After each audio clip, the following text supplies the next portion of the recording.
एक गांव में एक किसान था जिसे एक बहुत ही बुरी आदत लग चुकी थी। और वह आदत थी बेवजह चिंता करने की। वह हर समय किसी न किसी चीज की चिंता करता ही रहता। वह हर समय सोचता रहता कि कहीं मेरे साथ कुछ गलत ना हो जाए, जबकि उसकी जिंदगी में अभी तक सब कुछ ठीक ही चल रहा था। उसके पास एक बड़ा सा खेत था जिसमें अच्छी खासी फसल हो जाती थी। खेती करने के लिए 4 हट्टे कट्टे बैल थे, 2 बैलगाड़ियां थी, एक अच्छा घर था, एक पत्नी और 2 प्यारे बच्चे थे। लेकिन फिर भी वो किसी न किसी अनहोनी के बारे में सोचकर बेवजह चिंता करता रहता। कभी सोचता कि अगर मेरी फसल में कीड़े लग गए तो क्या होगा, अगर आवारा पशुओं ने फसल को बर्बाद कर दिया तो क्या होगा, अगर सूखा पड़ गया या अत्यधिक बारिश हो गई तो मेरी फसल खराब हो जाएगी।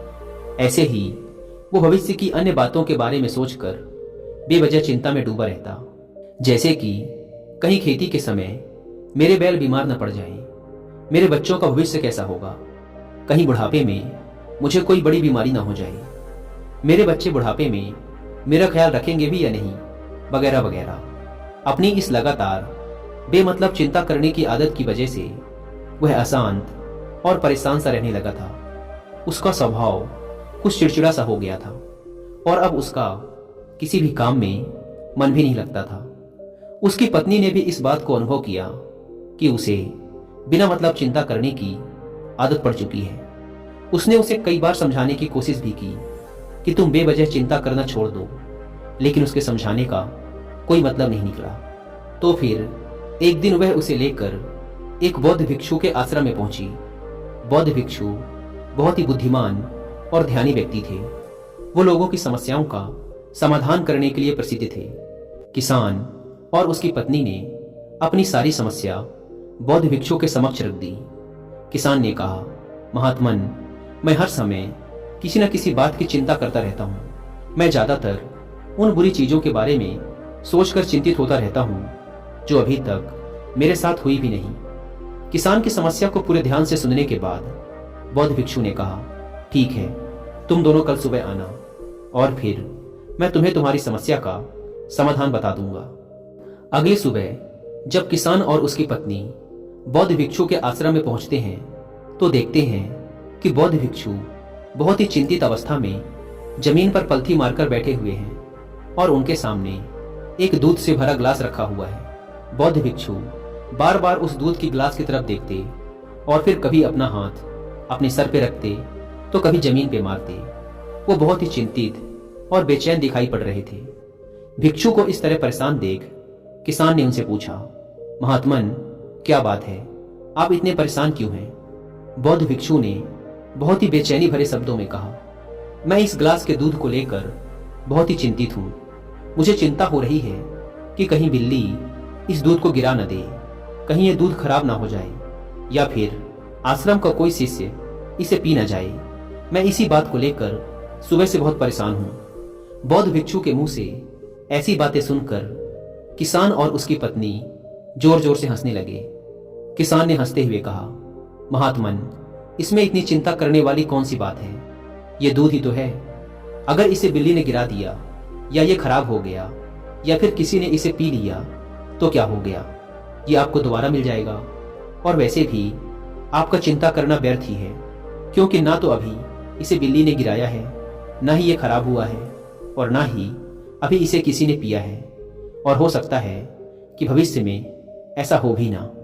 किसान के मुंह से ये बातें सुनकर बौद्ध भिक्षु मुस्कुराए और बोले, मैं भी तो तुम्हें यही समझाने का प्रयास कर रहा हूं कि भविष्य की उन घटनाओं की चिंता करना व्यर्थ है जो अभी हमारे साथ हुई ही नहीं, और बहुत बड़ी संभावना है कि वो कभी होंगी भी नहीं। और अगर हो भी गई तो जिस चीज को तुम एक बार हासिल कर सकते हो उसे तुम दोबारा भी हासिल कर सकते हो, और अगर नहीं भी कर पाए तो कोई बात नहीं, क्योंकि समस्याओं के आने के साथ ही उन समस्याओं का सामना करने की हिम्मत भी अपने आप ही आ जाती है।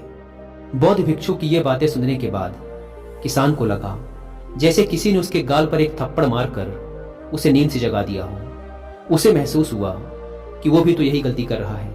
वो भी तो भविष्य की उन घटनाओं के बारे में सोचकर चिंतित हो रहा है जो अभी तक घटी ही नहीं और शायद कभी घटेंगी भी नहीं। वह कुछ देर तक स्तब्ध खड़ा रह गया और फिर बौद्ध भिक्षु के चरणों में गिर पड़ा और कहने लगा, इतनी आसान भाषा में मुझे मेरी गलती का एहसास करवाने के लिए आपका बहुत बहुत धन्यवाद। और मैं आज से पूरा प्रयास करूंगा कि मैं बेवजह चिंता करना बंद कर दूं। दोस्तों, अगर आपको भी हर छोटी छोटी बात पर चिंता करने की आदत है और आप इस आदत से छुटकारा पाना चाहते हैं, तो इसके लिए आप कुकू एफएम पर एक किताब सुन सकते हैं जिसका नाम है how to stop worrying and start living, यानी चिंता छोड़ो सुख से जियो। इस किताब को विश्व प्रसिद्ध लेखक डेल कार्नेगी ने लिखा है। इसमें चिंता से छुटकारा पाने के लिए बहुत से प्रैक्टिकल तरीकों के बारे में बात की गई है, जिन्हें अपनाकर आप एक चिंता मुक्त जीवन जी सकते हैं। और कुकू एफएम के बारे में बात करें तो यह इंडिया का सबसे बड़ा ऑडियो बुक प्लेटफॉर्म है, जहां पर आप 10,000 से भी ज्यादा किताबों को ऑडियो फॉर्म में सुन सकते हैं, वो भी अपनी मनपसंद लैंग्वेज में। नॉर्मली इस प्लेटफॉर्म के पूरे साल भर का सब्सक्रिप्शन पड़ता है 399 रुपीज का, लेकिन अगर आप यूज करते हैं कूपन कोड WI50 तो आप में से पहले 250 लोगों को ये पड़ेगा सिर्फ 199 रुपीज में, वो भी पूरे एक साल के लिए। ऐप को डाउनलोड करने की लिंक भी आपको डिस्क्रिप्शन एंड फर्स्ट कमेंट पर मिल जाएगी। दोस्तों, जैन बुद्धिज्म में एक कहावत है, जब तुम चल रहे हो तो केवल चलो, जब तुम खा रहे हो तो केवल खाओ। इस लोकप्रिय जैन कहावत ने कुछ महीने पहले मुझे पहली नज़र में ही इसके अर्थ के बारे में हैरान कर दिया था। और सच कहूं तो मुझे ऐसा लगता है कि इस जैन कहावत के अर्थ में ही वो राज छुपा है, जिसे अगर किसी ने अच्छे से समझ लिया और अपने जीवन में उतार लिया तो वो चिंता के बंधन से हमेशा हमेशा के लिए मुक्त हो जाएगा।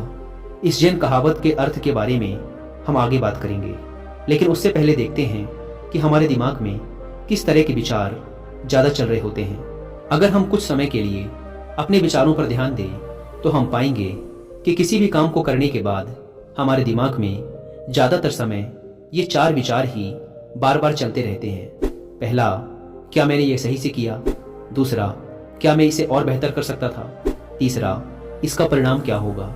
और चौथा, लोग मेरे और मेरे काम के बारे में क्या सोच रहे होंगे। ये ऐसे कुछ विचार हैं जो हमारे दिमागी सिस्टम में ज़्यादातर समय चलते रहते हैं, लेकिन हमें पता नहीं चलता, क्योंकि हमने इन विचारों के साथ जीना सीख लिया है।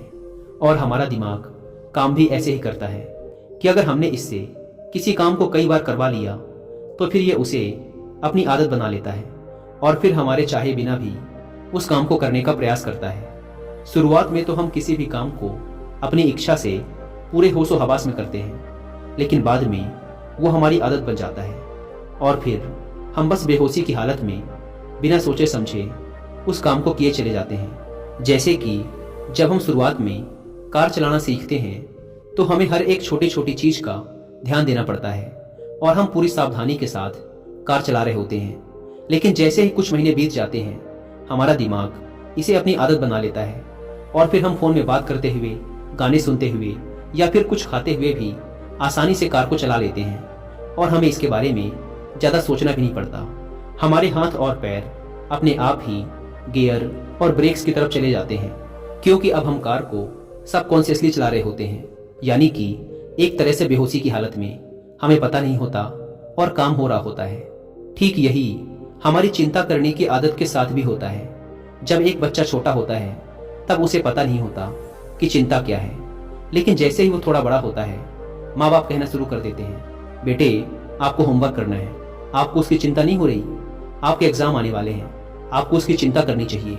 और ऐसे ही ना जानी कितनी सारी चीज़ों के लिए बच्चों के आसपास के लोग उसे चिंता करने के लिए कहते हैं और वो छोटा बच्चा इस बात को मान लेता है कि अच्छा, किसी भी काम को करने के लिए हमें उसकी चिंता करनी पड़ती है और फिर वो भी किसी काम या घटना के बारे में बार बार सोचने लगता है। शुरुआत में तो वो ये काम जानबूझकर करता है, लेकिन धीरे धीरे उसका मन इसे अपनी आदत बना लेता है और फिर ना चाहते हुए भी उसका मन एक ही विचार के बारे में बार बार सोचता रहता है और फिर वो अपनी पूरी जिंदगी चिंता के इस जाल में फंस कर रह जाता है। लेकिन अब प्रश्न ये उठता है कि इसका समाधान क्या है? तो इसका समाधान है ऊपर बताई गई जैन कहावत का अर्थ, यानी जागरूकता। हमें अपने विचारों के प्रति जागरूक होना पड़ेगा। हमें थोड़ी देर रुककर इस बात पर ध्यान देना होगा कि कहीं हम ना चाहते हुए भी एक ही घटना के बारे में तो बार बार नहीं सोच रहे। हमें पूरी जागरूकता के साथ ये देखने का प्रयास करना होगा कि पूरे दिन हमारे अंदर किस तरह के विचार उठते रहते हैं। अब आप पूछ सकते हैं कि केवल जागरूकता क्या करेगी। मैं कहता हूं यह काफी है। यह मन को शांत करने के लिए पर्याप्त है, मन को अपने स्वभाव का एहसास कराने के लिए पर्याप्त है। और जीवन में जागरूकता लाने का सबसे आसान तरीका है ध्यान करना। ध्यान करने के दौरान अपने विचारों पर ध्यान देना। और जब आप पूरी जागरूकता के साथ अपने विचारों पर ध्यान देना शुरू कर देंगे, तब आप पाएंगे कि आपके मन में चलने वाले गैर जरूरी विचार एक एक करके अपने आप ही गायब होना शुरू हो जाएंगे। और फिर आप अनुभव कर पाएंगे एक आनंदित और शांत जीवन का। दोस्तों, उम्मीद है कि आपको इस वीडियो से बहुत कुछ सीखने को मिला होगा।